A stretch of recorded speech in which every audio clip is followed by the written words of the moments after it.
You guys were right once again.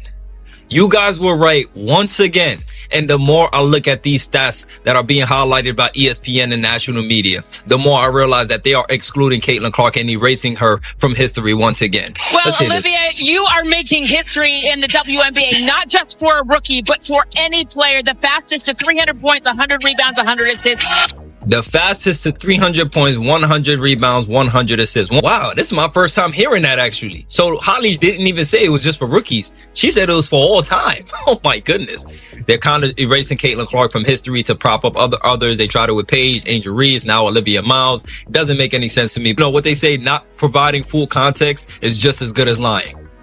So, but I'm just here to let you guys know that it's definitely an agenda going on right in front of our face. Hello everyone and welcome back to WNBA Core. I hope you're all having an amazing day. Today, I've got another exciting and highly interesting video for you.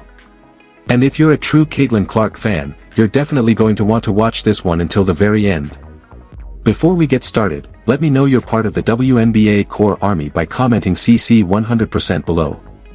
I love seeing all the amazing Clark fans in the comments. Now, without wasting any more time, let's jump straight into today's video. They were caught red-handed rather than merely suspected. Caught using specific dates, verifiable receipts, and truthful side-by-side statistical comparisons. We are going to go over every single layer of this story right now, because there is an obvious pattern in how media graphics departments have handled Caitlin Clark's record-setting achievements. And patterns don't happen by accident, they have a purpose. Over a 4-week span between late June and late July, Media Insights accounts published 4 distinct graphic cards declaring Olivia Miles as the fastest player to reach various milestones. Miles was crowned a historical record holder across 4 separate graphics in less than a month. There are clearly 2 vastly different standards being applied when comparing Caitlin Clark's historic rookie campaign to other players. And this is what should frustrate every single basketball fan watching. Every single one of those broadcast graphics quietly altered the statistical cutoffs being tracked. When media networks and sideline reporters claimed on live television that a player was the fastest to 300 points, 100 rebounds, and 100 assists, fans did the math and debunked it. That actual historical mark belongs to Caitlin Clark. Every time a new graphic was created, the goalposts weren't just moved, they were completely refabricated. Consider how legitimate statistical tracking actually works. A reputable sports news outlet picks a standard statistical category and maintains it consistently game after game, season after season. That is standard journalism. Instead, graphics producers selected a brand new custom threshold every single time the previous metric failed to produce the desired headline. When you analyze the post-game graphics pushed across social media regarding these stat lines, you begin to see how Caitlin Clark is systematically left out of context. It is unbelievable that this goes largely unaddressed across major sports networks. That isn't maintaining an official record book, that is cherry-picking statistics to suit a narrative. Let's break down the specific details piece by piece.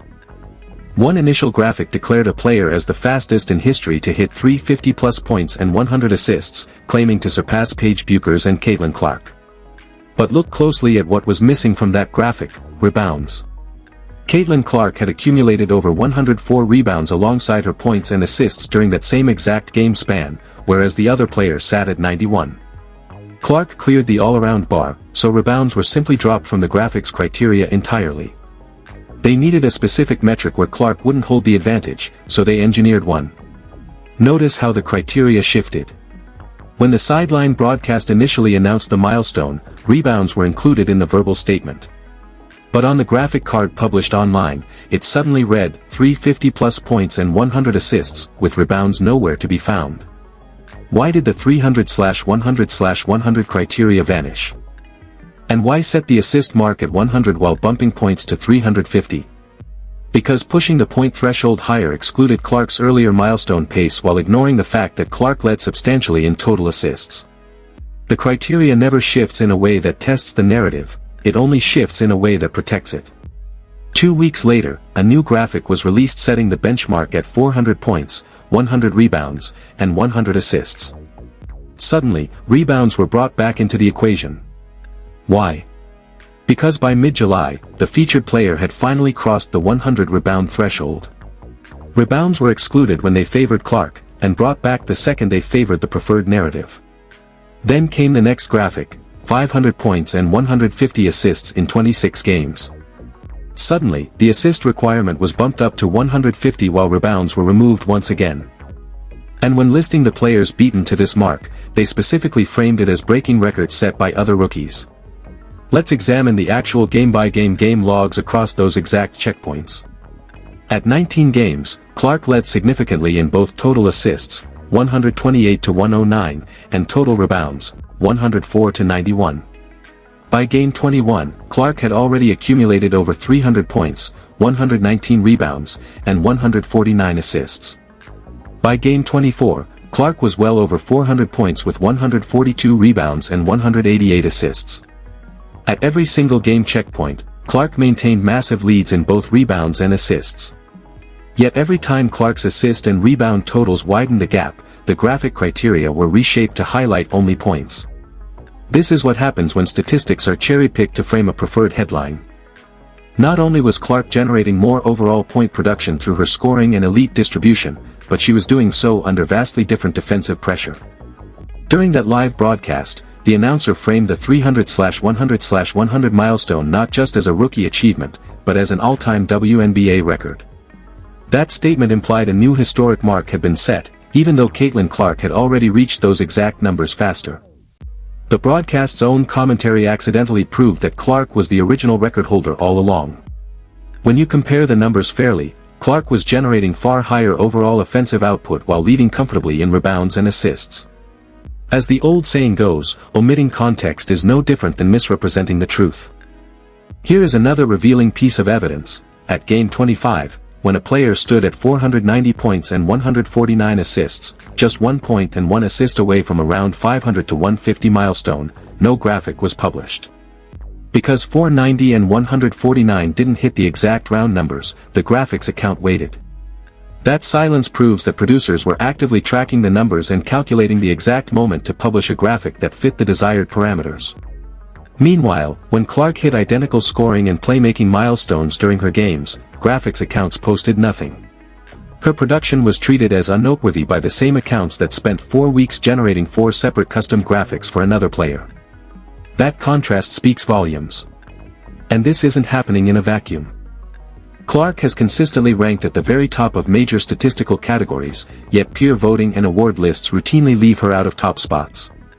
While locker room polls downplay her impact, graphics departments reconstruct statistical criteria to keep her name off record graphics. The discrepancy extends to the floor as well.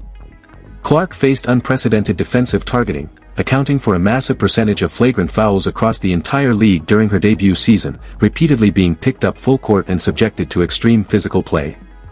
To be fair, fan analytics and estimated breakdowns should always be cross-referenced with official box scores. But when combined with what major graphics departments display on live television, a consistent picture emerges.